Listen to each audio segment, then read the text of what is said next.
IMDb describes John Tucker Must Die, a 2006 film directed by Betty Thomas, as three ex-girlfriends of a serial cheater set up their former lover to fall for the new girl in town so they can watch him get his heart broken. In this film, there are many aspects of sex and gender, but John Tucker Must Die does a good job in building up an idea of masculinity, especially how power equates to said masculinity. From the start of the film, John Tucker Must Die, it is clear that there was a strong push to show John Tucker's masculinity. In the first scene he's introduced in, he is referred to as a Greek god in an Abercrombie model. This starts off the film with a general statement that John is almost an ideal masculine man, which also showed that he was at the peak of his power over the school when he was shown as a hypermasculine man. After talking about the male gender stereotype, it jumps to female stereotypes. After revealing that John is dating three girls at once, a stereotypical all-girls smackdown ensues. In his journal on the geometry of gendered conflict, Mark Headley states 32% of the films he studied complicated the plot by throwing in more than one other significant romantic or sexual partner. This could lead to masculinity equating itself with having multiple female partners at once. The questioning of masculinity affecting power does come into play several times in the film. Two of the more obvious ones are when the basketball team, led by team captain John, are in a hotel after winning the state championship game. Kate decides to knock him down a peg by giving him women's underwear and having him scale the building in order to meet up with her and presumably have sex.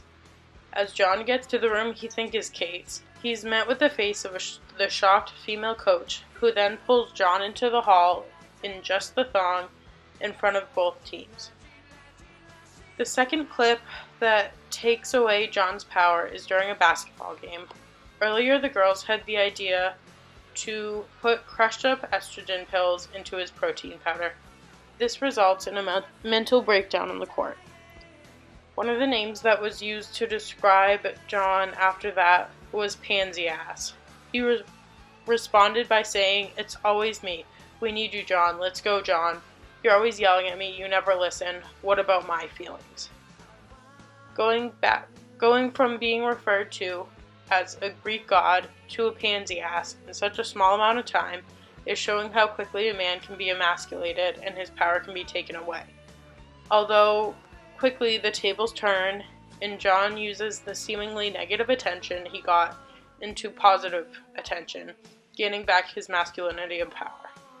He does this by walking into basketball practice wearing the underwear Kate got him, telling his teammates how comfortable it was, and then in turn the rest of the team, as well as various male staff members in the school, were seen wearing women's underwear. In conclusion, even though there were times throughout the movie that John's masculinity gets questioned, or he does get emasculated, the writers were quick to turn it around and prove that to be the captain of the basketball team, or to be the player of the school, John had to be the ultimate ideal hypermasculine male figure throughout the entire movie. Also, in a movie that was billed to be a girl's revenge movie, the tricks they played and the stunts they pull just push the feminist ideals further and further away from reality.